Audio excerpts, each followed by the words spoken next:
Hey guys, I'm studying Evolutionary Astrology and by Jeffrey Wolf Green. This is a book that I'm going to refer to, and I'm looking at Pluto square the moon, which I have in my natal birth chart. And I'm so pleased I got into astrology a year ago because I've been through a lot of psychological stuff and trauma and trying to work my own self out, like who am I, why am I here, what's my path? And I had so many questions and followed so many different paths. And for me, this is the thing that's been able for me to be able to make sense of myself as I go through the aspects of my own astrology chart. And I'm also in astrology school at the moment until the end of January. I'm doing work on aspects and finishing up so that I'll be able to, look at a chart and just read it. I know a lot about the archetypes and the houses and lots of other things that I've been looking at over the last 2 years. So anyway, end of January, I'm excited about that. But I'm going to read to you from this book specifically, and I'm going to tell you, so Pluto square moon, and it's quite a hard placement to have as a child, but we do evolve emotionally. We do evolve as we have our birth planets, but clearly we're evolving all of the time.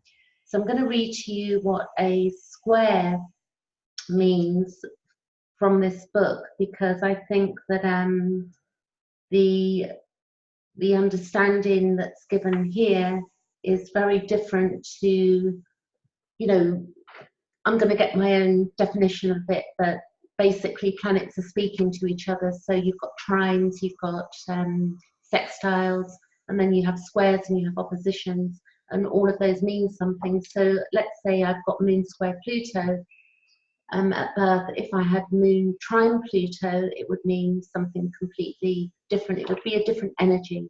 So the aspects are energies. So a square is a crisis in consciousness. It is the individual having learned all there is to learn about society and culture, and having become a socialized being in that context, now experiences a process of repolarization of the consciousness. The crisis revolves around the issues of the past. So the crisis in this lifetime, moon square Pluto, means that it's to do with issues from the past, where he or she has been, and the future. The evolutionary intent is to begin a preliminary rebuilding of the foundations of awareness and knowledge that embrace the universal, the timeless, and the absolute. The old patterns, beliefs, time-based cultural truths, and values will no longer serve as a map through which the individual creates social and personal meaning. What to believe, what to think, and how to relate become pressing issues as the individual begins the journey of deconditioning him or herself. So we can see that, this is about deconditioning. To me, this is what astrology is about. And I don't know if I guess people, not everybody looks at it that way. Many people will want to, basically, they'll want to, know what the future holds for them. But it's in our deconditioning and the conditioning that we had as children that brings us to who we are. Because a lot of the thoughts and belief systems really don't apply to us, but we're given them anyway. And then we have to evolve them to become who we truly are. So that's the soul evolving. So my Pluto in aspect to the moon being square, again, I'm reading from this book. So I really suggest this if you're into astrology, because at the end of the day, Pluto is the baseline. It's to do with death, rebirth, transformation, death, taxes. It's an unconscious, it's our unconscious in us. It's like we play out things and we don't know why. But Pluto, understanding Pluto will help us understand who we actually are and what we're here to evolve. So the Pluto in aspect to the moon, which I had at birth, it says the prior evolutionary intent of this aspect was to eliminate external dependencies. So it means, not being dependent upon, other people or places or things. And this aspect will induce the lesson of internal security. In addition, this aspect has served to reformulate or transform the individual's instinctive emotional reactions to any internal or external circumstances. In both ways, the individual has been learning to transform the self-image, how he or she identifies and relates to him or herself. So it's how we're relating to ourselves as well, and not just how we're relating to other people. So it's about emotional transformation. Often this aspect has promoted emotionally difficult experiences with female or mother type figures, and I can attest to that. Like, you know, definitely in my childhood, female figure, mother figure, very difficult. And it goes on to say, commonly the female figures or mother types have been extremely dominant, control orientated people with an intense and rigid standard of conduct or behavior that was projected onto the person with this aspect. So I have the aspect, and the female figure would have been mother or female figures that were in charge of me. When the individual failed or refused to conform to these compulsive dictates and expectations, emotional blows or attacks were delivered upon the individual. Or the female or mother type withheld emotional expressions in icy silence, and the vibrational projection of disapproval, letdown, or hurt permeating the auric field. So as a child, my whole, I can attest to that my whole auric field was really, I got the iciness and it was very difficult. I've had to transform that. It made me into quite a loner.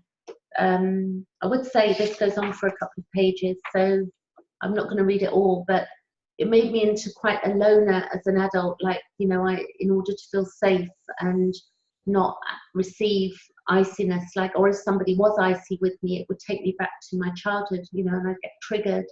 So as an adult, I've spent a lot of time on my own, but now I've had this emotional transformation because I understand myself. So I'm standing up and coming out, and I'm losing my fear with people, able to be myself, speak my truth. And also, with regard to my past, it's very much becoming now a so what. It's like, yes, that happened. I don't have to integrate with people I don't want to integrate with, and I can be who I am and begin to really experience who I am and know that my inner security is inside me, not outside myself. The same with love, that I don't have to be looking outside myself for love or approval. And these things can take a lifetime to learn, but I have found that if I didn't know about evolutionary astrology or had not come across, you know, this work, I wouldn't really know, you know, I'd probably still be struggling. So it's a brilliant tool to delve into, and I'll put the link for this book. I got it in the UK on Amazon, but I'm sure that you can pick it up on Amazon USA as well, and hopefully it will help you if you find out what your Pluto aspects are and start looking at them and reading them. It will just give you ideas. We don't need to know everything about astrology to begin to understand our basic life force, what we're here for and what we're trying to transcend. I hope this makes sense, and if you've got any questions, then you can message below, but I will be reading charts from the end of the year. You can also go to my letting from the end of January.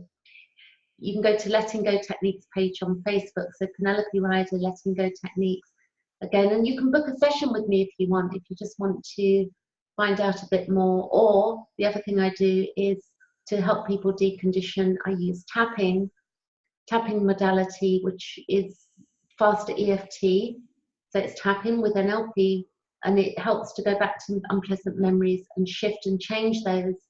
And then if you know your time of birth, then I'm able to look at your chart. But time of birth is really important when it comes to assessing your aspects in your chart. Thanks for watching this, and have a lovely rest of the day. Thank you.